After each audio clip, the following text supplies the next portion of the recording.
दर्शकहरू नमस्कार। एबिसी वाचमा यहाँहरूलाई हार्दिक स्वागत छ। म अनन्त अनुराग। नेकपा भित्र देखिएको विवाद उत्कर्षमा पुगेर पुनः केही दिन लम्बिने देखिएको छ। आजै बसेको नेकपाको सचिवालयको बैठकले तयारी नपुगेको र प्रधानमन्त्रीज्यूले चाहिँ अर्का अध्यक्ष प्रचण्डको प्रस्तावमाथि प्रतिवेदन तयार गर्न 10 दिनको समय माग गरेपछि बैठक अब 13 गते बस्ने भनिएको छ। त्यसपछि लगतै स्थायी कमिटी र केन्द्रीय समितिको बैठक बस्ने जनाइएको छ। तर यो बीचमा नेकपा भित्र जुन प्रकारको चाहिँ सङ्कट देखा परेको थियो, यो सङ्कटले चाहिँ समष्टिगत रूपमा सबैजनालाई चिन्तित तुल्याएका थिए। आम रूपमा यो बीचमा कतिपय घटनाक्रमहरू यसरी बढेर आए जुन घटनाक्रमले चाहिँ सबैको ध्यान नेकपा भित्रको आन्तरिक विवादमा केन्द्रित हुन पुग्यो। नेकपा भित्रको विवाद साँच्चीकै आन्तरिक विवाद मात्रै हो कि वैदेशिक शक्तिको ब्याटल ग्राउन्ड हो? नेकपा भित्रको विवाद साँच्चीकै वैचारिक, सैद्धान्तिक र राजनीतिक मुद्दा हुन् कि नेताहरू व्यवस्थापनको समस्या हो? नेताहरूको सही र उचित व्यवस्थापन हुन नसक्दा बारम्बार नेकपा भित्र विवाद देखिएको हो कि नेकपा भित्रको जुन समीकरण छ त्यो समीकरण भित्र एकले अर्कालाई चाहिँ नङ्ग्याउने खेल खेल्दा यो समस्या देखिएको हो? हामी यिनै विषयमा केन्द्रित हुनेछौँ। हामीसँग हुनुहुन्छ पूर्व मन्त्री समेत रहिसक्नुभएका स्थायी समिति सदस्य नेकपाका नेता खगराज अधिकारी। उहाँले कार्यक्रममा स्वागत गर्नु। नमस्कार खगराजी, तपाईँलाई कार्यक्रममा स्वागत गर्न चाहन्छु। नमस्कार, धन्यवाद। एकदमै सपाट प्रश्न, चारैतिर चिन्ताको विषय थियो। नेकपाको एकता एकजुट रहन्छ कि रहन्न? एकता अब भङ्ग हुन्छ कि नेताहरूकै, पार्टीकै नेताहरूकै जिम्मेवार नेताहरूबाट यस्ता किसिमको चाहिँ चिन्ता चासो व्यक्त भइरहेको थियो। आजको यो बैठकबाट प्रधानमन्त्रीज्यूले चाहिँ बैठकमा भाग नै लिन्न भनिरहँदा अचानक बैठकमा भाग लिइसकेपछि उहाँ बैठकमा भाग लिनु जुन विषय छ यो विषयको सन्देश चाहिँ के गएको छ? यसले चाहिँ नेकपा भित्रको विवादलाई अहिलेको अवस्थामा चाहिँ फेरि हामीले कसरी व्याख्या र विश्लेषण गर्छौँ? धन्यवाद यो महत्त्वपूर्ण प्रश्नको लागि। थोरै म तपाईँलाई करेक्सन गरौँ, म अहिले पार्टी केन्द्रीय कमिटीको सदस्य मात्रै हो। ओके। गण्डकी प्रदेशको सह इन्चार्ज हो। त्यहाँ मैले यो तपाईँलाई निवेदन गरेर अरू कुरा म तपाईँलाई प्रश्न पार्न कोसिस गर्नेछु। जहाँसम्म मानिसहरूलाई के थियो भने यस्तो प्रायोजित समाचार सम्प्रेषण गरियो कि प्रधानमन्त्री आफ्नो यो बैठक आफै उपस्थित भएर 3 गतेलाई राखेको बैठकमा अकारण उहाँ अनुपस्थित हुनुहुन्छ र अभोइड गर्नुहुन्छ, उहाँ बैठकमै आउनुहुन्न, बैठक राख्न मान्नुहुन्न भनेर जुन प्रक्षेपण गरिएको थियो त्यसको सत्यता थिएन भन्ने कुरा आजको बैठकको उपस्थितिले नै र त्यहाँ उहाँले लाञ्छना जो लगाए आरोप प्रत्यारोपका साथ यसका सन्दर्भमा उहाँले स्पष्ट पार्नु पर्ने भयो। हाम्रो पार्टीको विधानले के भन्छ भने दुईटा अध्यक्षको सहमतिमा पार्टीको बैठकको आह्वान गर्ने महासचिवले र प्रस्ताव तयार गर्ने महासचिवले भन्छ। तर एकल ढङ्गले एकजना अध्यक्षले अस्ति जुन प्रस्तावको नाममा मिथ्या आरोप पत्र जुन प्रस्तुत गर्नुभयो त्यो मिथ्या आरोप पत्रले धेरै मानिसहरूको मन मस्तिष्कमा तरङ्गित ल्यायो कि हामी अब पार्टीलाई एकताबद्ध बनाउन सक्दैनौँ कि भनेर हामी चिन्तित छौँ, अहिले पनि छौँ।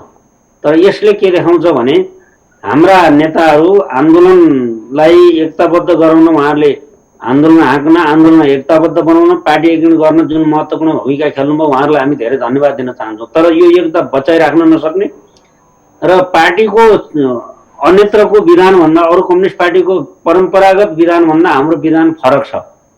सामान्य अवस्थामा हामी बहुमत अल्पमतका साथ निर्णय गर्छौँ, तर यसमा पनि निर्णयको प्रमाणीकरण गर्न दुईटा अध्यक्षको सहमति नै चाहियो। त्यो दुईटै अध्यक्षले प्रमाणित गर्छन्। एउटा पार्टी अध्यक्ष दुईटा भएको त संसारमा कुनै कम्युनिस्ट पार्टीमा थिएन। हामीले यो विशिष्ट प्रयोग गरेका छौँ र यो सहमतिका साथ महाधिवेशन गर्नेछौँ र महाधिवेशन पनि सहमतिका साथ टुङ्गाउनेछौँ भनिरहेका छौँ हामीले। त्यसैले जुन जुन मिथ्या आरोप लाएर एकल ढङ्गले समीकरणका नाममा पुरानो साबिक एमालेभित्र माओवादीको अध्यक्ष खेल्ने अनि पुरानो माओवादीभित्र एमालेको साबिक अध्यक्ष खेल्ने हो भने यो एकता हुँदैन। त्यसकारण यस्ता समीकरण पार्टीभित्र देखिएको विवाद पार्टी एकता अगाडि बढ्छ।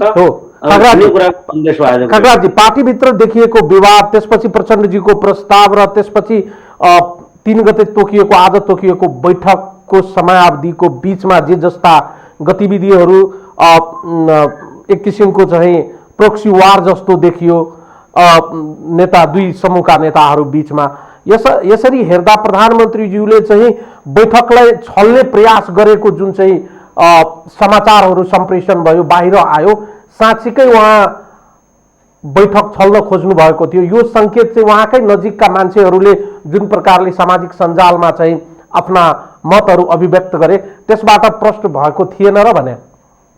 यो बिल्कुल गलत कुरा हो। उहाँका नजिक टाढाको को छ र? पार्टी अध्यक्षका लागि सबै बराबर छन्। नजिक टाढा भन्ने पनि व्याख्या उपव्याख्या टिप्पणी, यस्ता टिप्पणीतिर मेरो धेरै ध्यान जाँदैन। तर कुरा के हो भने अहिले परिभाषित गरिएको कार्यकारी अध्यक्षले पार्टी अध्यक्षसँग सहमति नगरिकन जुन खालको कुण्ठा आक्रोश व्यक्त गरेर जुन प्रस्ताव नामको एउटा चाहिँ नै पेश गर्नुभयो त्यो नै गलत थियो। किनभने पार्टीको विधान अनुरूप थिएन त्यो।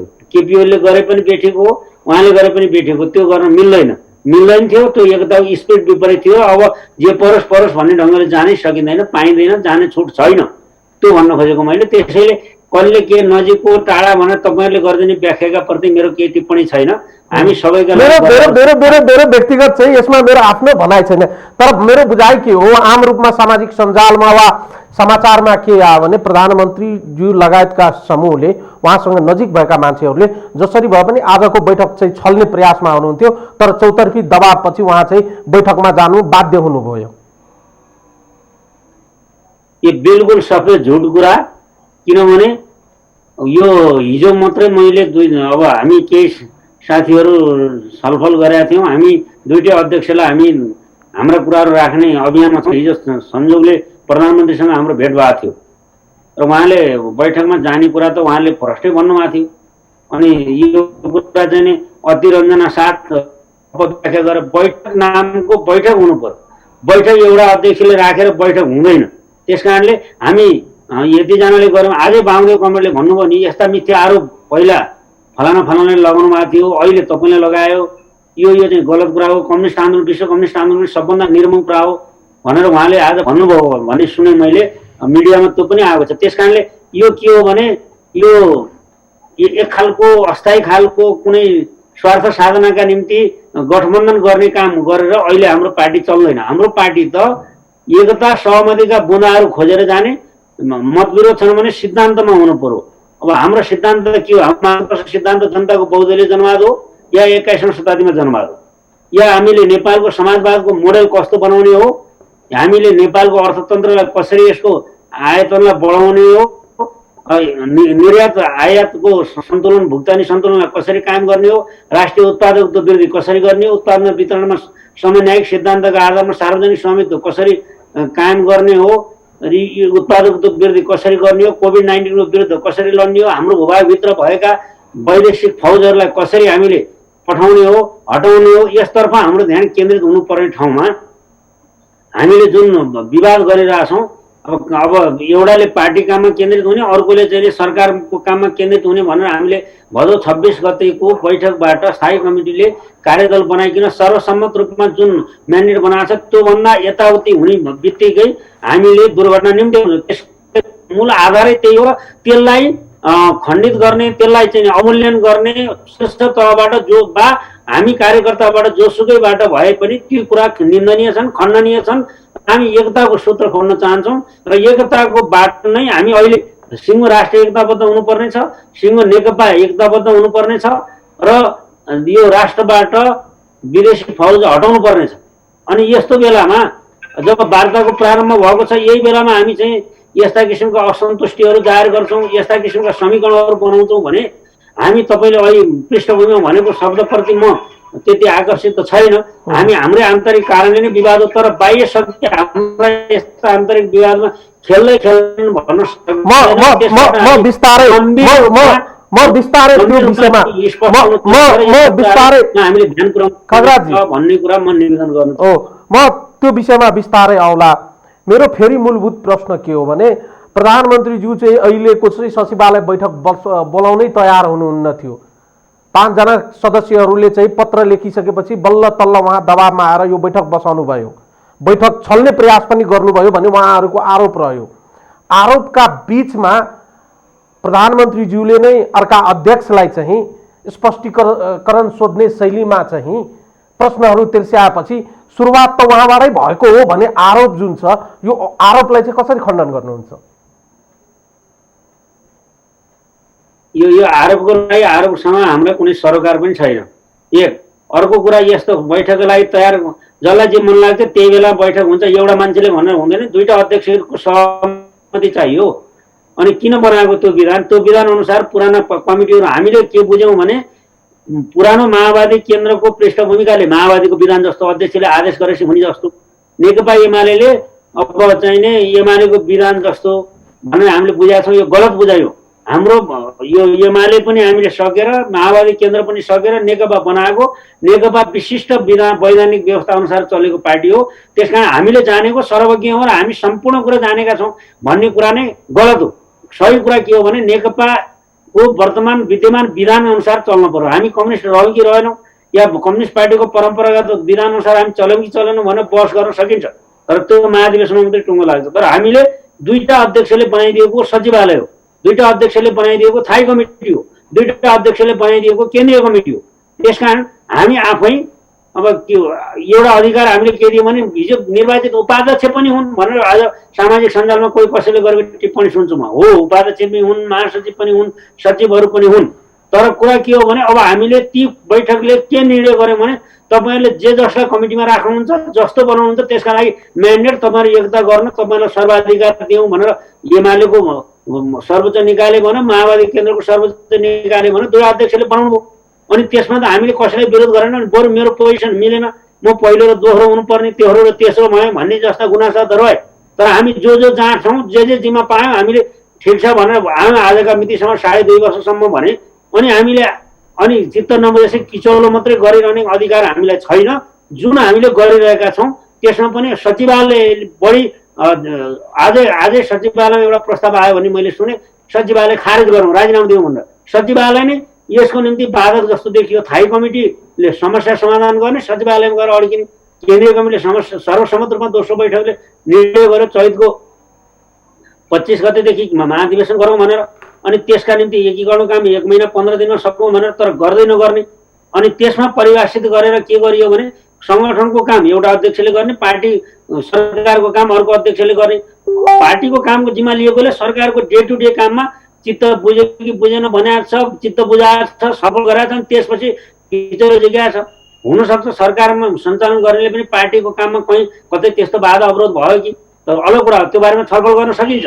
तर के हो भने आफ्नो आफ्नो परिभाषित काममा बढी केन्द्रित हुनु पर्यो। अनि त्यसपछि सुन पसालेर अर्को काममा जानु भएन, समीकरण बनाउनु गर्दै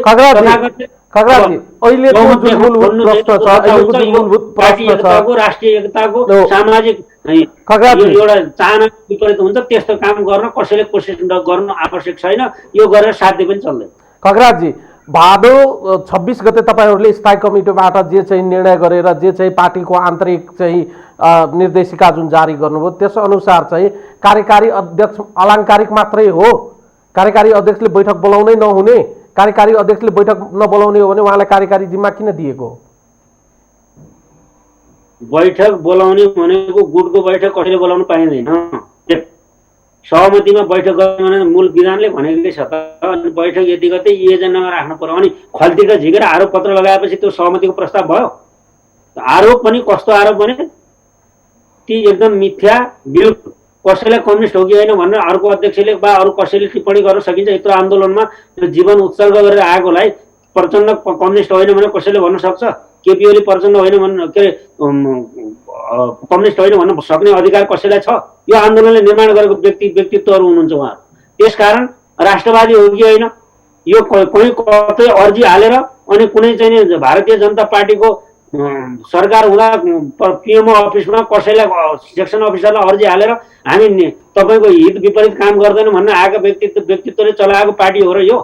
त्यसकारण के बुझ्न जरुरी छ भने राष्ट्रियताको र जनजीविकाको र जनवादको लडाइँमा मेरो मूलभूत प्रश्न यही हो। पार्टीका हरेक सदस्य मेरो मूलभूत प्रश्न नेतृत्व पुञ्ज यसको भागमा रहेर आएको र यस्ता मिथ्या आरोपको कुनै अर्थ र सत्यता छैन। यस्ता सत्यता नभएका आरोप प्रत्यारोपमा समय बर्बाद गर्नु कार्यकर्ता शहीद र योद्धाहरूप्रति घाइतेहरूप्रतिको अवमूल्यन हो। तपाईले भने जस्तै मेरो मूलभूत प्रश्न हो, नेकपा पार्टी कहाँबाट सञ्चालित छ, कसले चलाइरहेका छन्, पार्टीको अहिलेको अवस्थामा पार्टी कहाँबाट गाइडिङ भइरहेको छ, यसको जिम्मेवारी यसको दायित्व बोध कसले गर्ने?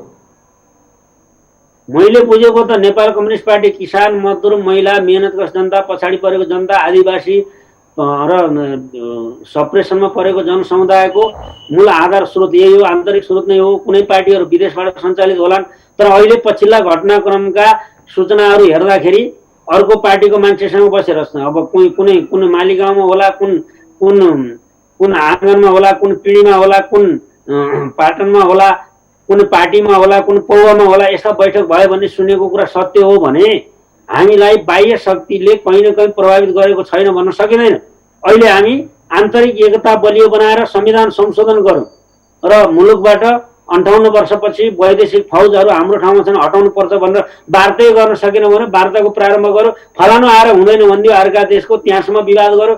अनि अब विदेशबाट चाहिँ नि अब त्यो विदेशी फौज हटाउनु पर्ने वार्ता सम्बन्धी कुरा हुन लाएर परराष्ट्र लेभलको चाहिँ सचिव लेभलको भ्रमणको चाहिँ कार्यतालिका तय हुन्छ। यता लडाकुमा चाहिन्छ भनेपछि खोरमा बाख्रो हराउने, वनमा बाघ कराउने जस्तो भयो कि भएन। त्यसकारण यति पनि संयमता नअपनाउने नेतृत्व अब वास्तवमा हामी चाहिँ अपरिपक्व अझै रहेछौँ भन्ने देखिन्छ यसले। त्यसमा यो अपरिपक्वता हटाउने, परिपक्व बन्ने, राष्ट्रको हितमा एकताबद्ध हुने र कोभिड-19 को विरुद्ध लड्ने अनि समाजवाद निर्माणको मोडेल तयार गर्ने, पार्टीको मार्गदर्शक सिद्धान्त निर्माण गर्ने काममा लाग्ने र आम कार्यकर्ता, समर्थक, शुभचिन्तक, मतदाताहरूलाई यसरी निराश बनाउने काम रोक्ने काम नै अहिलेको प्रमुख काम हो। यस काम बाहिरको अतिरिक्त काम कसले गर्छ र नेतृत्वलाई अपमान गर्ने, अवमूल्यन गर्ने, झोले भन्ने, त्यसको पक्ष पोषण गर्नेलाई या नेतृत्व एकताबद्ध हुनुपर्छ भन्ने कुरालाई झोले भन्नेहरू गैर मार्क्सवादी हुन्, गैर कम्युनिस्ट हुन्, तिनीहरूको कुनै भविष्य छैन। तपाईहरूले नै जारी गर्नुभएको आन्तरिक पार्टी निर्देशन जुन थियो भदौ तपाईहरु मलाई देखाउनुस् मैले कहाँ गाली गरेको छु, एउटा मात्रै देखाउनुस्, कसैले गाली गर्छ त्यसैलाई सोध्नु। मेरो प्रश्न मेरो गाली गर्नु व्यक्तिगत कसैमाथि कुनै आक्षेप र आरोप त पुरै भएन छ त्यसको बारेमा प्रवृत्तिगत रूपमा मैले कहिले पनि सम्झौता गर्ने। मेरो प्रश्न के हो भने नि खगराजजी, 26 गते तपाईहरूले जुन आन्तरिक पार्टी निर्देशन जारी गर्नुभयो त्यो निर्देशनमा धेरै कुराहरू स्पष्ट रूपमा लेखिएको थियो। दुई अध्यक्षका बीचमा देखिएका तितामिठाहरूलाई चाहिँ पन्छ्याएर चाहिँ क्लियर गरेको थियो। फेरि किन विवाद भयो?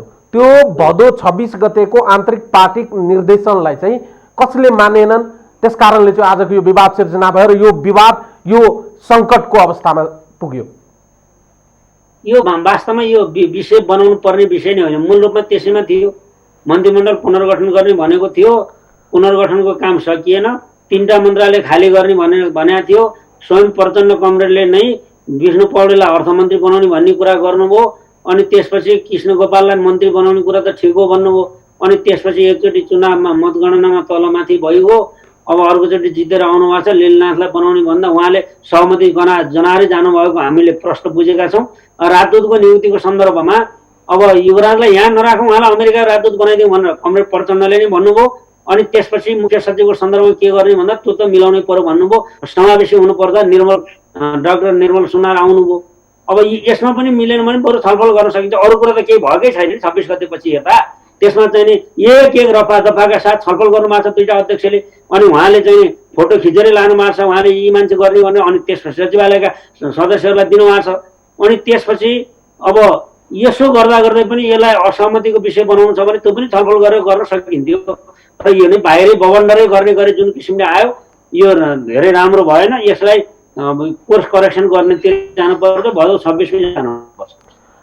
अध्यक्ष प्रचण्डले ल्याउनु भएको जुन प्रस्ताव छ त्यो प्रस्तावमा जे जस्ता विषयवस्तुहरू उठान गरिएको छ, जे जस्ता विषयवस्तुहरू चाहिँ चार्जको रूपमा लगाइएको छ, यसरी हेर्दा त एउटा गम्भीर प्रश्नवाचक चिन्ह नेकपाको नेतृत्वमाथि खडा भएको छ। यो सबैलाई चिर्न त्यति सजिलो छ? आम जनताको बीचमा जुन अविश्वासको खाडल उत्पन्न भयो यो प्रस्तावपछि नेतृत्वमाथि जुन प्रकारको आम जनताले विश्वास गरेका थिए तिनीहरूमाथि जुन प्रश्न उब्जियो ती प्रश्नहरू र ती प्रश्नहरूको सहज उत्तर छ नेकपासँग? सहज उत्तर छ, व्यवहारबाटै यसका उत्तर हुन्छन् र यी कपोल कल्पित र भावनामा बस। अब उहाँले जुन प्रस्ताव तयार गर्नुभयो हिजोसम्म त सामूहिक प्रस्ताव हो भन्ने थियो। अब आज त वामदेवजीले भन्नु पर्यो, अरूहरूले पनि ब्याग हुनुभयो भन्ने मैले सुन्दैछु। त्यसैले हाम्रो सम्मानित अध्यक्ष यसबाट पुनर्विचार गर्नुहुन्छ। आवेग उत्तेजना हुन्छ, मान्छे हो, राम्रा काम मात्रै हुँदैन, मान्छे नै हो नि। हाम्रा अध्यक्षहरू पनि सर्वोच्च कमान्ड सम्हालेर आए पनि उहाँहरू मान्छे नै हो, कमी कमजोरी सहितकै मान्छे हो। दुईटै अध्यक्ष अथवा अरू सचिवालय सदस्य हामी पनि कमी कमजोरी छन् हाम्रा पनि। ती कमी कमजोरीहरूको सही निरूपण गर्नुपर्छ र यो गम्भीर कमजोरी भयो, यस्ता किसिमका आरोप प्रत्यारोपको प्रस्ताव एकल ढङ्गले ल्याउने कुरा कमजोरी भयो। त्यस प्रकारको कमजोरी अब अवश्य पनि अब दोहोरिने छैन भन्ने मैले विश्वास लिएको छु र यसबारे म धेरै टिप्पणी गर्न चाहन्न जसको कुनै आधारै छैन। सचिवालयबाट पार्टीभित्र देखिएको अहिलेको विवादको समाधान सम्भव छैन लगभग चाहिँ शीर्षस्थ नेताहरूले पनि बताउन थालेका छन् र स्वीकार गर्न थालेका छन्। भनेपछि यो सचिवालयको कुनै काम छैन, यो औचित्यहीन सचिवालय हो भनेर चाहिँ पुष्टि भएको हो कि होइन? अब म त्यो निष्कर्षमा पुगिसकेका छैन, तर सक्षमतापूर्वक काम गर्ने कुरामा जानुको सट्टा समीकरण बनाउँदै खेलोपडको गर्दै प्रधानमन्त्रीको हातखुट्टा बाँध्ने, कहिलेकाहीँ अर्को अध्यक्ष र अर्को अध्यक्षको बिचमा कन्फ्युजन सिर्जना गर्ने काम सचिवालयका शीर्ष नेताहरूबाट हुनु भएन। शीर्ष भनेको के हो भन्ने कुरा उहाँहरूले बुझ्नु पर्यो कार्यपूर्वक, अनि समीकरणको खेलोफडकमा लाग्ने होइन। उहाँहरूले सिङ्गो पार्टीलाई एकताबद्ध बनाउन योगदान गर्ने हो। समस्या कहाँनिर छ भने हाम्रो पार्टीमा यस्तो पनि छ, हिजो प्रधानमन्त्री भएका पार्टीका प्रमुख अब यी सचिवालयका 7-8 जना त के हो भने एकुन्टा पार्टी हुँदाखेरि प्रमुख भएर 13-14 वर्ष सबैले चलाए। केपी ओली बाहेकका कहिले 30 वर्ष 32 वर्ष चलाए, कहिले 14, 15, 16 वर्ष चलाए, कहिले 14, 15 वर्ष चलाए। यस्ता मान्छेहरू अब त्यो सचिवालय हुनुहुन्छ। उहाँहरूलाई चाहिँ त्यो के लाग्छ भने उहाँले गरेको योगदानको समुच्चय रूप नै नेकपा हो नि, तर चाहिँ खालि आफूलाई केन्द्रित गर्न खोज्दाखेरि यो प्रवृत्ति देखिएको। त्यसकारण उहाँहरू यो प्रवृत्ति सुधार्नुभयो भने सचिवालयको औचित्य सान्दर्भिकता रहन्छ, अझै पनि आवश्यक छ। उहाँहरूको योगदानको कदर गर्न जरुरी छ। तर के हो भने यस्तै हो भने, यस्ता कुरा बारम्बार दोहोरिने हो भने नयाँ नेतृत्वमा पार्टी चाहिँ प्रवेश गर्नुपर्छ। आज महासचिवले भन्नुभयो सचिवालयको राजीनामा दिउँ सामूहिक रूपमा भन्ने पनि मैले सुन्नमा आयो। त्यस्ता गोप्य कुराहरू पनि बाहिर नआए हुन्थ्यो, आउन थाले। अब सामाजिक सञ्जालमा मिडियामा दिएर कसैले अब खपतका लागि गरेको भने त्यो चाहिँ नि अवाञ्छित हो। नत्र भने सचिवालयले सबै कुराको व्यवस्थापन गर्दै गर्दै जान सक्नु पर्यो। न्यारो गर्नु पर्यो। कहिलेकाहीँ दुईटा अध्यक्ष दुईटा मान्छे हो नि त, त्यसकारण उहाँहरूका बिचमा पनि कहिलेकाहीँ असमझदारी हुनसक्छ। त्यो असमझदारीलाई समझदारीमा विश्वासमा अविश्वासलाई विश्वासको धुरी हालेर ढलान घर बनाउन सक्नु पर्यो। झन् खाइ पराउँदै टाढा टाढा पुर्याउने काममा उक्साउने प्रोत्साहित गर्ने र त्यसका लागि गुटबन्दी गर्ने जस्ता क्रियाकलापहरू गर्नु हुँदैन। यो गुटबन्दीको बाहक नै सचिवालय बन्यो, स्थायी कमिटी बन्यो, केन्द्रीय कमिटी बन्यो भने हामीले हाम्रा आम 8 लाख पार्टी सदस्यको भावना बुझेको हुँदैनौँ। महाधिवेशनतर्फ हामी लाँदैनौँ, वैचारिक कार्य हामीले गर्दैनौँ, सिद्धान्तमा पार्टीलाई निपुण बनाउँदैनौँ, कार्यकर्ताहरूलाई वैचारिक रूपले साङ्गठनिक रूपले अगाडि बढाउन सक्दैनौँ। 8 लाख पार्टी सदस्यको आज सङ्गठन कुन हो भन्न नसक्ने नेतृत्व तहमा रहेर अनि आफ्ना चाहिँ कुण्ठा, आफ्ना चाहना, व्यक्तिगत लाभ। तपाईँ देख्नुहुन्छ हाम्रो राष्ट्रिय सभा लगभग कस्तो भयो भने अब मलाई माफ गर्नु होला कसैको चित्त दुख्यो भने अन्त पराजित भएपछि यहाँ आउने थलो जस्तो बन्दै जान थाल्यो। त्यसमा पनि शीर्ष तहबाटै त्यस्तो खालको भयो भन्ने समेत मान्छेमा पर्न गएको छ। त्यसकारण हामीले आत्मसमीक्षा गर्ने बेला आयो। त्यसकारण औचित्य सकियो त भन्दिनँ, तर आत्मसमीक्षा गर्ने बेला आयो। संयमतापूर्वक नेतृत्व तहमा पनि एकता, देशमा पनि एकता, कम्युनिस्ट पार्टीमा पनि एकता, सिङ्गो मुलुकलाई एकताबद्ध बनाएर राष्ट्रियताको लडाइँमा हामीले जित्नु छ। हामीले विदेशी फौजलाई हाम्रो 58 वर्षदेखि रहँदै आएका विदेशी फौजहरू हाम्रो देशबाट हटाउनुपर्छ र यो कोभिड-19 वैश्विक युद्धका विरुद्ध हामीले जित्नै पर्छ र नेपालको अर्थतन्त्रलाई चलायमान बनाउँदै हामीले रोजगारी सिर्जना गर्ने र नेपालको सम्पूर्ण बेरोजगारहरूलाई रोजगारी सिर्जना गर्ने, शिक्षा स्वास्थ्यमा भएको निजीकरण र नव उदारवादले पारेको यो कारणले अहिले कोभिड-19 को विरुद्ध समेत लड्न नसकेको अवस्थालाई एउटा राज्यको दायित्वभित्र ल्याउने जस्ता महत्त्वपूर्ण काममा हामी जानुपर्छ र सामूहिक एउटा उत्पादन प्रणालीलाई व्यवस्थित गर्दै खेत जग्गा बाँझो नबनाउने, हाम्रा पर्यटन उत्पादनहरूलाई चाहिँ सबलीकरण गर्ने, यस्ता काममा हामी केन्द्रित हुनुपर्ने हो। हामी अन्यत्र रह्यौँ, त्यस कारणले हाम्रो सान्दर्भिकता निर्माणमा छ कि छैन, हाम्रो सरकारको डेलिभरीको बारेमा पनि म तपाईँलाई प्रश्न गरौँला। म सरकारको काम कारबाहीको बारेमा पनि प्रश्न गरौँला। पहिला आन्तरिक विषयलाई अलिकति टुङ्गाइहालौँ।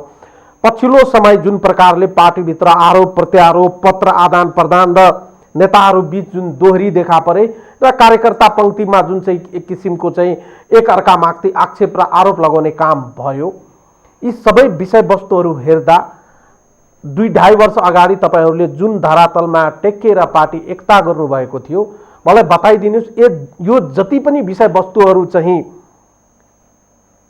भइरहेको छ, यो विषयवस्तुहरू वैचारिक सैद्धान्तिक र कार्यदिशासँग गाँसिएका विषयवस्तुहरू हुन्।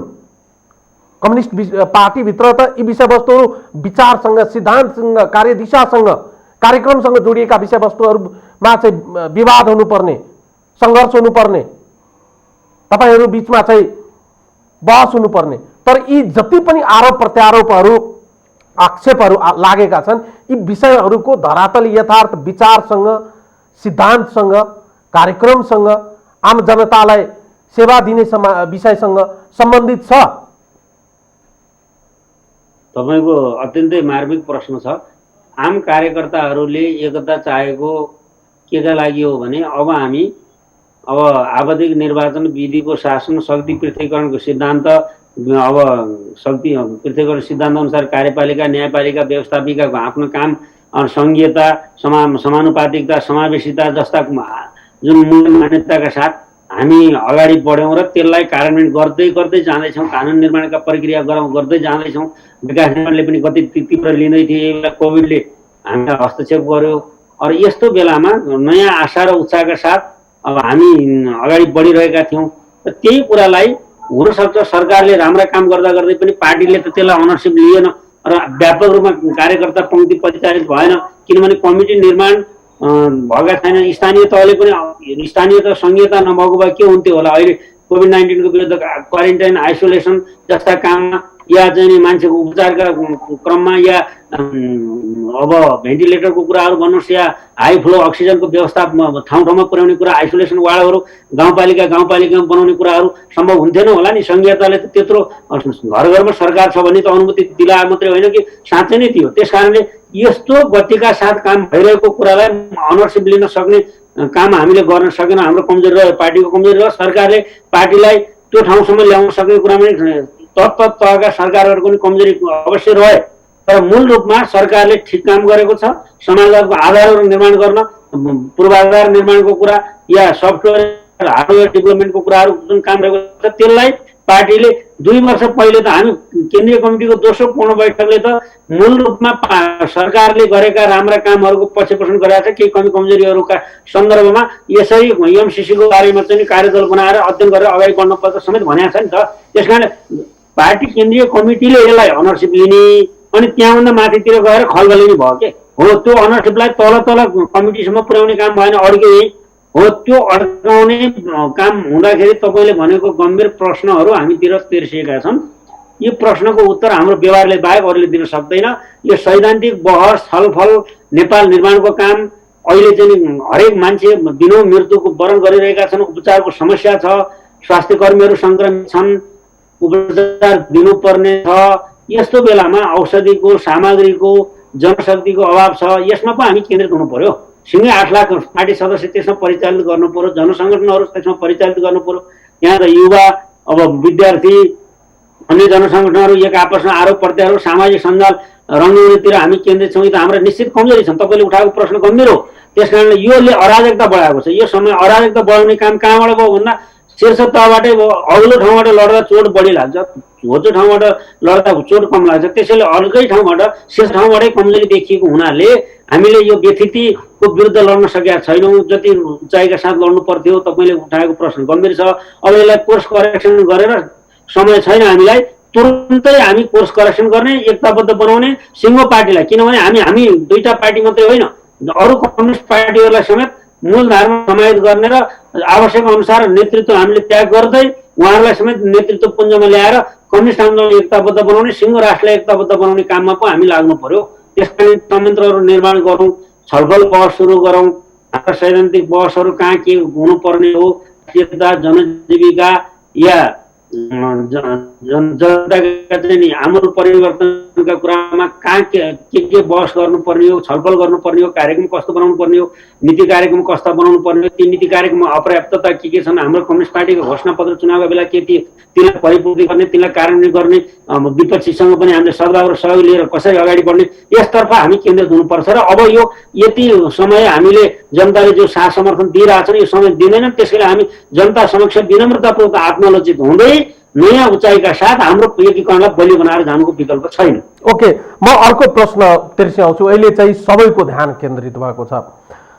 हाम्रो संवैधानिक राष्ट्रपतिज्यू हुनुहुन्छ, पार्टीबाट उहाँ निर्वाचित हुनुभएको छ, पार्टीको अहिले चाहिँ उहाँ सदस्य हुनुहुन्न। पछिल्लो समय पार्टीभित्र देखिएको आन्तरिक विवादमा यो र त्यो बहानामा राष्ट्रपतिज्यूलाई जबरजस्ती तानिँदैछ। नेताहरू चाहिँ को रोइलो चाहिँ राष्ट्रपति कार्यालयमा हुने गरेका छन्। 24 घण्टामा दुई पटक चाहिँ पार्टीका नेताहरू चाहिँ भेट्न पुग्नु हुँदो रहेछन् र त्यहाँबाट चाहिँ पार्टीको आन्तरिक विवादको समाधान खोज्ने प्रयास गर्दै हुनुहुन्छ। यो कतिसम्मको ठिक छ? संवैधानिक राष्ट्रपति हाम्रो चाहिँ संस्थालाई किन चाहिँ हामी विवादमा गलत हो? राष्ट्रपति हाम्रो संविधानको संरक्षक हो, राष्ट्रको संरक्षक हो। उहाँले नेपाली काङ्ग्रेसमा पनि एकता चाहनुहुन्छ, अरू पार्टी पनि एकताबद्ध भएको चाहनुहुन्छ, नेकपा पनि एकताबद्ध भएको चाहनुहुन्छ, सबै दलहरू बिचको एकता चाहनुहुन्छ, मुलुकको एकता चाहनुहुन्छ।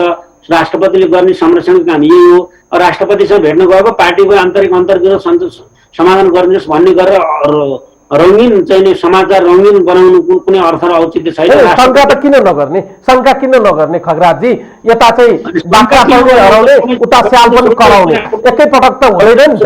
कार्यकारी अङ्गै होइन, अनि त्यहाँ तपाईँ मिथ्या चाहिँ समाज किन फेला फाल्नुहुन्छ? त्यहाँ अनुमानमा सिरेकभित्र खाएको ताकेर तपाईँ चाहिँ किन मुटुकी ताक्नुहुन्छ र समय बर्बाद गर्नुहुन्छ? शङ्का के भयो भने शङ्का लाग्नु त स्वाभाविक हो नि, शङ्का गर्न त पाइयो नि, शङ्का त गर्न पाइयो नि।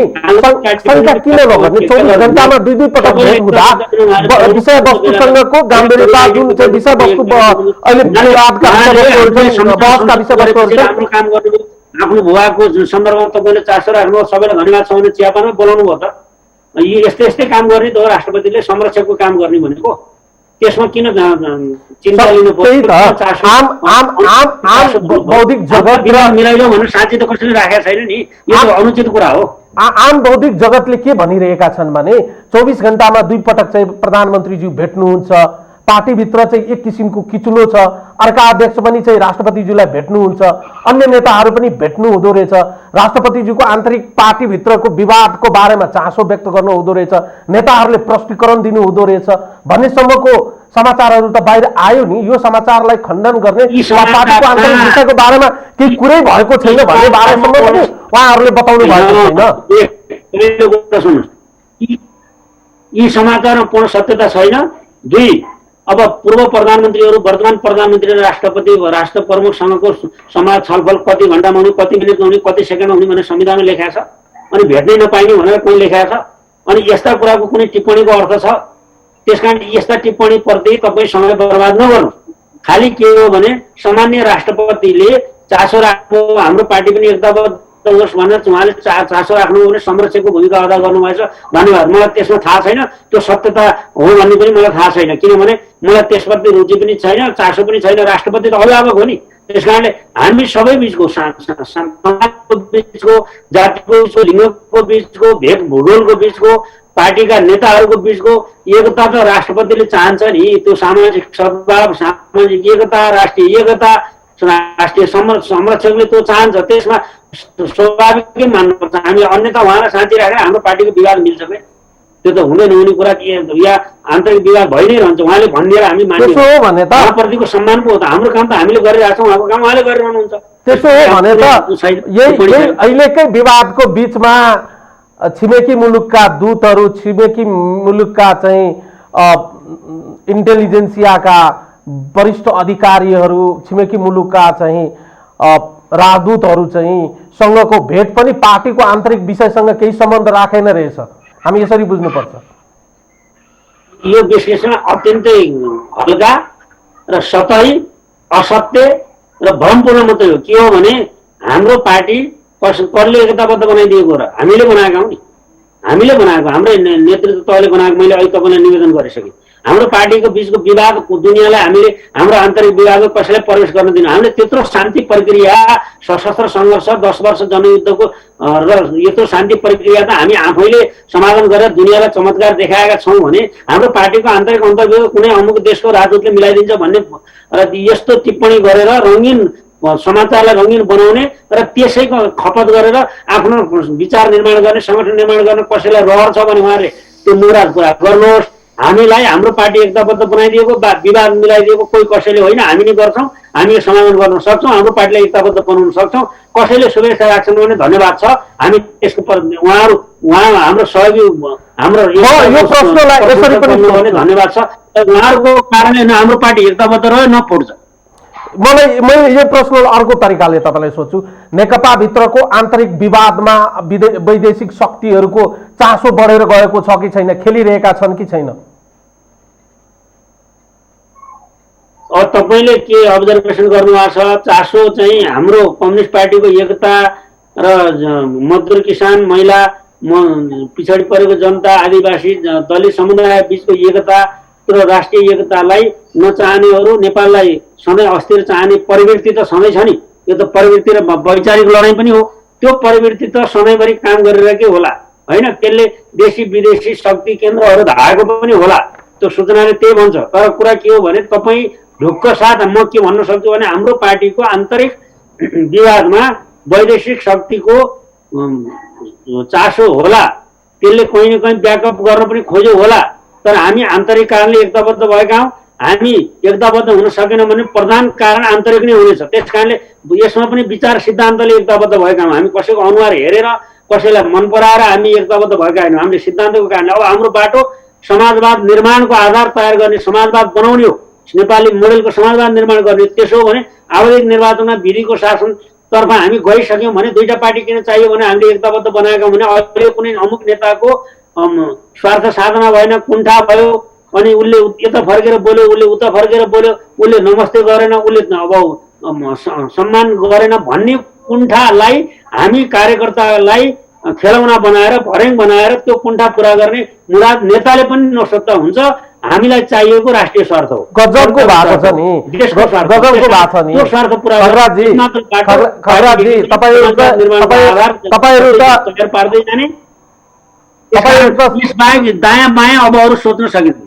तपाईहरुलाई त अहिले धेरै सजिलो छ नि, भाग्यमानी हुनुहुन्छ। सरकारको प्रतिपक्षमा रहेका प्रमुख प्रतिपक्षी दल चाहिँ यस्तो सोझो छन् कि तिनीहरूले केही बोल्नै पर्दैन, तिनीहरूले केही आरोप नै लगाउनु पर्दैन र तिनीहरू चाहिँ बढी चाहिँ सक्रिय भएर आन्दोलन नै गर्नु पर्दैन। तपाईको पार्टीभित्र चाहिँ यस्ता यस्ता आरोपहरू चाहिँ आफ्नै नेतृत्वप्रति लगाइरहेका छन् कि ती आरोपहरू प्रतिपक्षीले लगाउने भन्दा पनि 100 गुणा बढी खतरनाक र बढी चाहिँ गम्भीर छन् हैन र? तपाईले जजमेन्ट गरेको कुरा यी आरोपहरू मनगणन्त आरोपहरूलाई देख्दाखेरि त्यस्तो भन्न सकिन्छ। यस्ता मिथ्या आरोप जुन सत्यको नजिक पनि छैनन् र तथ्यपूर्ण पनि छैनन्, यस्ता भ्रमपूर्ण कुराहरू प्रसारित गरेर कार्यकर्तालाई निराश बनाएको सन्दर्भमा प्रतिपक्षीले फाइदा उठाउनु स्वाभाविकै हो। अरूलाई दोष दिने होइन, आफ्नो थैलोको चाहिँ थैली बेसरी टाइट गर्ने हो, अरूले चोरे भने चोर दोष लाउने होइन। त्यो हाम्रो नेपाली चलन पनि छ। त्यस कारणले पहिलो त थैलीको मुख चाहिँ बलियो बनाउँ हामीले। र हाम्रा केही पार्टी सञ्चालनमा केही समस्या छन् या अन्तर्विरोधहरूको सही सञ्चालन सम्बन्धी गलत चिन्तन शैली प्रवृत्तिका विरुद्धको लडाइँलाई व्यवस्थित गर्न नसकेको कुरा भन्नुहोस् न। फलाना नेताको झोले भनेर भनिन्छ पोलिट ब्युरोमा बस्यो मान्छे के। यस्ता गलत नेतृत्वमा छौँ हामी हामी नालायक मान्छेले अनि यो पृथ्वीको भार बनेर बसेका छौँ भने हामीलाई अब अरूले भन्ने ठाउँ त रह्यो नि त। तपाईँले यस्तो कुरो आरोपित गर्नुभयो। त्यसकारण यो त गौण मुख्य प्रवृत्ति होइन, मुख्य प्रवृत्ति एकता हो र पार्टीलाई एकीकरण गर्ने प्रवृत्ति मूल प्रवृत्ति हाबी छ। त्यसैले कसैले पनि पार्टी विभाजन चाहँदैन। त्यही त तपाईले भनेको कुरा ठिक छ, तपाईले भनेको कुरा ठिक छ। पार्टीका कार्यकर्ताले व्यक्तिगत स्वार्थ लाभका लागि आफूलाई केन्द्रित गरेका छ, तिनीहरूलाई त यो मजा आयो होला हामी भित्रै पनि। तर मूल प्रवृत्ति पार्टीको एकता नै एकताबद्ध बनाएर लाने प्रवृत्ति हो हाम्रो पार्टीभित्र। त्यही त तपाईले भनेको कुरामा मेरो सहमति छ खगराजी, तपाईले भन्नुभएको कुरामा मेरो सहमति छ। पार्टीका कार्यकर्ताले नेताले बोक्ने भनेको पार्टी हो, पार्टीको सिद्धान्त हो, विचार हो, कार्यक्रम हो। तर पार्टीका नेता कार्यकर्ता र अहिलेको चाहिँ जति पनि हुनुहुन्छ पार्टी बोक्नु भन्दा पनि नेता र नेताको गुटको नेता चाहिँ बोकेको देखिन्छ नि, त्यो त प्रत्येक खेमा देखिन्छ, भन्नै पर्दैन।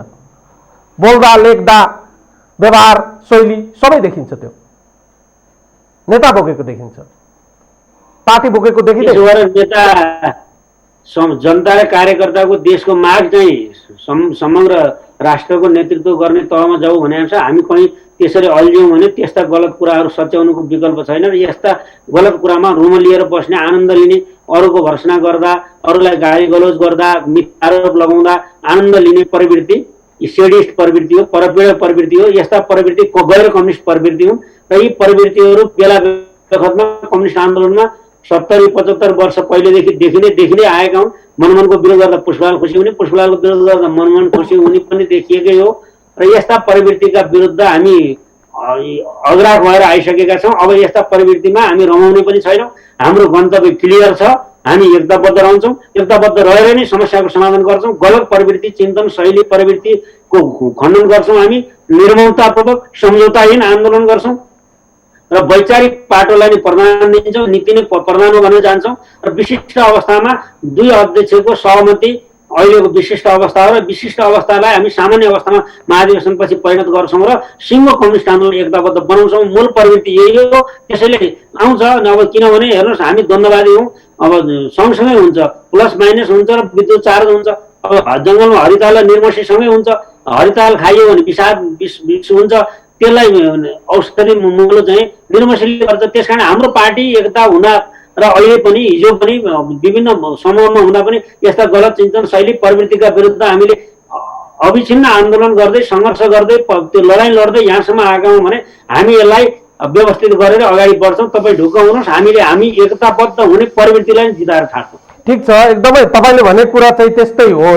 तर अब 10 दिनपछि प्रधानमन्त्रीजीले चाहिँ प्रचण्डजीको चाहिँ प्रस्तावको काउन्टर प्रस्ताव ल्याउने कुरा गर्नुभएको छ। जुन प्रकारले, जुन शैलीले, जुन शब्दावली प्रयोग भएको छ प्रचण्डजीको प्रस्तावमा, त्यसलाई काउन्टर गरेर उहाँमाथि नै आक्षेप आरोपको वर्षा गर्ने अथवा धमिलो पानीमा माछा मार्न अरूलाई चाहिँ दिने कि धमिलो पानीलाई चाहिँ सङ्लो बनाउनेतिर चाहिँ नेताहरूको ध्यान केन्द्रित हुने। झट्ट हेर्दा त अब प्रचण्डजीको प्रस्तावमाथि काउन्टर प्रस्ताव आउने त देखियो त।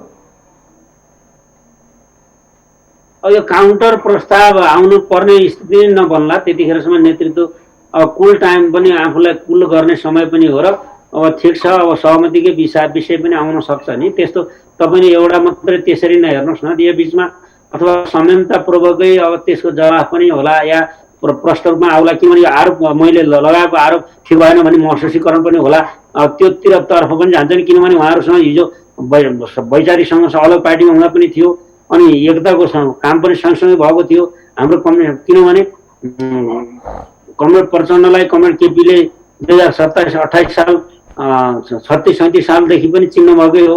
उहाँहरूसँग चाहिँ सङ्गत पनि थियो। त्यतिखेर पनि एकता सङ्घर्षकै बाटोबाट रूपान्तरण हुँदै यहाँसम्म आएको। त्यसैले फेरि पनि एकता सङ्घर्ष रूपान्तरणको बाटोबाटै जान सकिन्छ। त्यो किनभने कालो बादलको घेराभित्र चम्किलो चाँदीको घेरा हुन्छ बादलभित्र, त्यो हामीले देख्नुपर्छ। त्यसैले सकारात्मक पाटो पनि छ यसभित्र र हामी त्यसैलाई नै उजागर गर्ने। अहिले हामी यो फिनेल हालेर घाउ कोट्याउने होइन, घाउ सन्चो बनाउँदै जाने हो र अनि नयाँ लड्दै पढ्दै फेरि उठ्ने हो, हामी जाग्दै जाने हो। भयो यो नहुने कुरा भयो, यसलाई कम बनाउँदै यो साँगुरो बनाउँदै सकारात्मक एकता र रूपान्तरणको पक्षलाई बलियो बनाउँदै जानुपर्छ। त्यसैतर्फ हामी केन्द्रित छौँ र नेतृत्वलाई हामीले सहयोग पुर्याउनु। उहाँ तपाईँले ठिक गर्नुभयो भन्ने होइन, तपाईँहरूले ठिक गर्नुपर्छ भनेर जाने हो अब हामी। त्यस कारणले अब यो किनभने उहाँहरू त भाग्य भविष्य कोही 2 पटक प्रधानमन्त्री हुनुभयो, कोही 22 महिना हुनुभयो, कोही के हुनुभयो, प्रधानमन्त्री भएको हुनुभयो, कोही उपप्रधानमन्त्री हुनुभयो। ल उहाँहरूलाई त जति लडाइँ जुवाको लडेर लड्ला। तत्दै किसान मजदुर महिला मेहनत गर्छ जनता जो खेतबारीमा काम गरेका छन् उनको जीवनमा परिवर्तन ल्याउन यो कम्युनिस्ट आन्दोलन जोगाउनका निम्ति, यो लोकतान्त्रिक आन्दोलन जोगाउनको निम्ति, यो संघीयता समानुपातिकता समावेशितालाई जोगाउनको निम्ति, धर्मनिरपेक्षतालाई जोगाउनको निम्ति, सम्पूर्ण नेपाली बीच एकतालाई जोगाउनका निम्ति अब हामीले नेतृत्वका गलत प्रवृत्तिसँग सम्झौता गरेर गुटबन्दीमा रमाएर होइन, सिङ्गो पार्टीले एकताबद्ध बनाउन हाम्रो तहले हस्तक्षेपकारी भूमिका खेल्नुपर्छ भन्ने मान्यता निरन्तर मैले निवेदन गर्दै आएको छु। हामी यस्ता साथीहरू एकताबद्ध हुने प्रयास पनि गरिरहेका छौँ।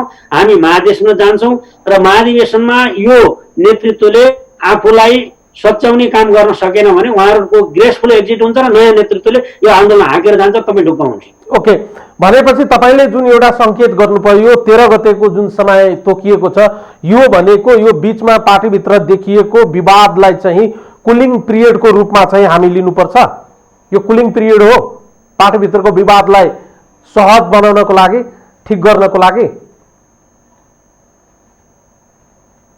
हजुर, हामी त्यसको सदुपयोग गर्छौँ। यो मौका छ, सदुपयोग गर्छौँ। आरोप प्रत्यारोप होला नमिलेका कुरा भए पनि उहाँहरू दुईटा बिचमै रहोस्, सचिवालयमै रहोस्, स्थायी कमिटीमा रहोस्, बाहिर आउने त एकताकै कुरा आउनु पर्यो नि। एकता भनेपछि सिँगै मिल्ने, सङ्घर्ष भनेपछि सिँगै सङ्घर्ष मात्रै पाटो हुँदैन। एकता र सङ्घर्ष रूपान्तरण यो भइरहन्छ भन्ने कुरा त हामीले आम कार्यकर्तालाई बुझाउनु पर्यो। मूल हाम्रो राजनीतिक कार्यदिशा के हो, हाम्रो कार्यक्रम के हो, हाम्रो सिद्धान्त के हो, हाम्रो कार्यशैली कस्तो हुँदाखेरि सङ्गठन संयन्त्रहरू बलिया हुन सक्छन्, महाधिवेशन हामी सफलीकृत कसरी गर्न सक्छौँ, सरकार र पार्टी बिचको अन्तर सम्बन्धलाई कसरी सबलीकरण गर्न सक्छौँ, स्थानीय तह र स्थानीय पार्टी, प्रदेश तह र प्रदेशको पार्टी, केन्द्रीय तह र केन्द्रीय सरकार र केन्द्रीय पार्टीको बिचको अन्तर सम्बन्धलाई कसरी घनीभूत पार्न सक्छौँ, सरकारको काम संविधानले दिएको परिभाषित अनुसार सरकारलाई काम गर्न सक्ने गरी कसरी बनाउन सक्छौँ, यी कुरामा हामी केन्द्रित हुँदै जान्छौँ, छलफल अगाडि बढाउँछौँ र यसले चाहिँ हाम्रो अहिलेसम्मको अनुभवका आधारमा नयाँ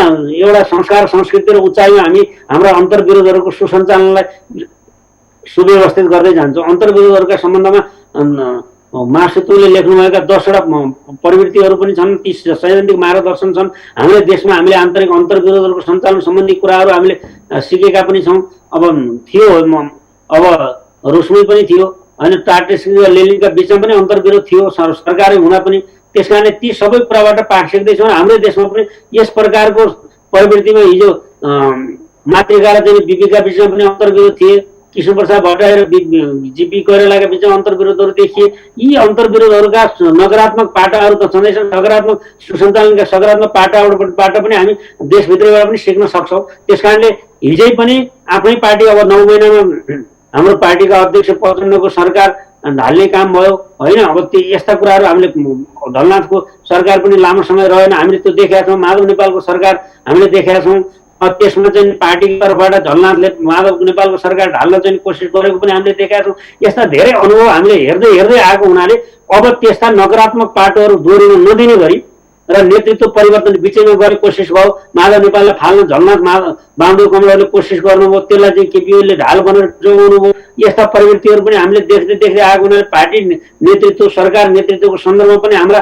सकारात्मक नकारात्मक अनुभवहरू प्रशस्त छन्। तिनलाई हामी अब आकलन गरेर पर्गेलेर अब नयाँ एउटा सुसम्बन्ध कायम गर्ने र यस्ता गलत चिन्तन शैली प्रवृत्ति दोहोरिन नदिने गरेर हामी अगाडि बढ्ने चाहिँ हाम्रो प्रशस्त सम्भावनाहरू छन्। त्यसैले कुलिङ टाइम पनि भनौँ यसलाई। ठिक छ, म त्यसैले अन्तिम प्रश्न गरे। अब 13 गते तपाईँहरूको पुनः चाहिँ सचिवालयको बैठक बस्दैछ, त्यस लगतै 18 गते चाहिँ स्थायी कमिटीको बैठक बस्ने भनिएको छ, 25 गते चाहिँ केन्द्रीय समितिको बैठक बस्ने भनिएको छ। अहिले देखिएको यो पार्टीभित्रको विवादको समाधान चाहिँ कहाँ गएर टुङ्गिन्छ? सचिवालयमा, स्थायी कमिटीमा?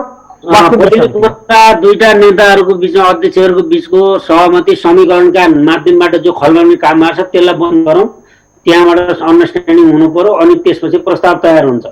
सचिवालय यसै हावा धर्म खल्तीबाट चाहिँ प्रस्ताव निकालेर हुने त होइन नि, विधानले भनेको छ। दुईटा अध्यक्षका बिचमा सहमति हुन्छ, प्रस्तावहरू तयार हुन्छन्, त्यो प्रस्ताव को आधारमा महासचिवले बैठक बोलाउनुहुन्छ अनि त्यो बैठकमा प्रस्तावहरू पारित हुन्छ। सचिवालयको कुरा मिलिसकेपछि स्थायी कमिटीमा पनि त्यही कुरा त्यही अनुसार जान्छ अनि केन्द्रीय कमिटीमा जान्छ। केन्द्रीय कमिटी त अब यो पार्टी विभाजन हुन्छ भनेको थियो दोस्रो बैठकमा, तर बडा चाहिँ सर्वसम्मतमा गयो। त्यसपछिका शङ्का उपशङ्का कोही मान्छे कहाँ बस्यो कोही कहाँ बस्यो भन्ने नाममा पनि अब चाहिँ देशभरि आफ्नो गुट चलाइयो भने आरोप प्रत्यारोप भेटघाट त सबैले गरेछ। त्यस्तो भेटघाटलाई पनि बेठिक छ भने औपचारिक भेटघाटमा मात्रै केन्द्रित हुने महाधिवेशनसम्म भनेर केन्द्रित गरौँ न त। कसैले पनि विभिन्न माध्यमबाट विभिन्न फोरम माध्यम मार्फत प्रतिष्ठान या अरू समितिहरू मार्फत भेटघाट नगरौँ भन्ने कुरा निष्कर्ष निक्लेर पार्टी एकता रहन्छ भने त्यो पनि गरौँ। कुन ठुलो कुरा छ? हामीले महाधिवेशनलाई त दुर्घटना रहित बनाउनु छ नि। त्यसकारण उच्च कोटिको संस्कार संस्कृति निर्माण गर्दै पार्टी एकता अगाडि बढाउनका निम्ति हामी अगाडि बढ्छौँ र यसले सचिवालयले टुङ्गो लगाइसकेपछि तलसम्म सहज रूपमै जान्छ भन्ने कुरा हो मेरो। त्यसकारणले तपाईँले सही प्रश्न गर्नुभयो। हामी तपाईँलाई अन्तिममा के विश्वास दिलाउन चाहन्छौँ भने यो एकताको विकल्प उच्च स्तरको एकता मात्रै हो। वैचारिक एकता, साङ्गठनिक एकता, शैलीगत एकता, भावनात्मक एकता र सुदृढ एकता र देश र जनताहरूको हितलाई सर्वोपरि हितमा राखेर, देशलाई हितमा शिरमा राखेर, जनतालाई शिरमा राखेर हिजोको आन्दोलन, हिजोको युद्ध, हिजोको चाहिँ घाइतेहरू, त्यस बेला शहादत वरण गरेका आम शहीदहरू, घाइते परिवारहरू, बेपत्ता परिवारहरू, भूमिगत सेल्टर लिएका सेल्टरदाताहरूलाई सम्झेर यो धरतीमा सिंचित शहीदको रगतको माटोलाई एकचोटि एकमुठी माटो समातेर हामीले सङ्कल्प गरौँ र हामीले बनाएको पार्टी एकीकरणको यो जुन आधार हो यसलाई भत्कन नदिने सङ्कल्प गऱ्यौँ भने हामीले जस्ता सुकै समस्याको पनि समाधान यही भित्रबाट ल्याउँछौँ र समाधान ल्याउन सक्छौँ भन्ने मलाई अहिलेसम्म विश्वास छ। आशा गरौँ पार्टी फुट्नुहुन्न, पार्टीहरू बलियो हुनुपर्दछ। प्रणालीलाई, लोकतन्त्रलाई हामीले बलियो बनाउने हो भने पार्टीहरू कुनै पनि रूपमा चाहिँ फुट्नुहुन्न भन्ने चाहिँ आम जन अपेक्षा हो। जनताले जुन तरिकाले, जुन विश्वासका साथ दलहरूलाई मतदान गरेर सत्ता सञ्चालन गर्ने जवाबदेही जिम्मा तोकिएका छन्, नेताहरूले वा नेतृत्वकर्ताले जनताको इच्छा आकाङ्क्षामाथि एकदमै चाहिँ खडा उत्रिनुपर्ने अहिलेको आवश्यकता हो। दलभित्र देखिएको विवाद समाधान होस्, सहज तरिकाले होस् भन्ने आशा र अपेक्षा गरौँ। तपाईँलाई समय र संवादको लागि म धन्यवाद दिन चाहन्छु। यो मौका दिनु तपाईँलाई पनि धन्यवाद। धन्यवाद। दर्शकहरू, उहाँ हुनुहुन्थ्यो नेकपाका नेता केन्द्रीय सदस्य खगराज अधिकारी। आजको लागि यो संवाद यति नै। सम्पूर्ण युनिट लगायत मलाई पनि बिदा दिनुहोस्। नमस्कार।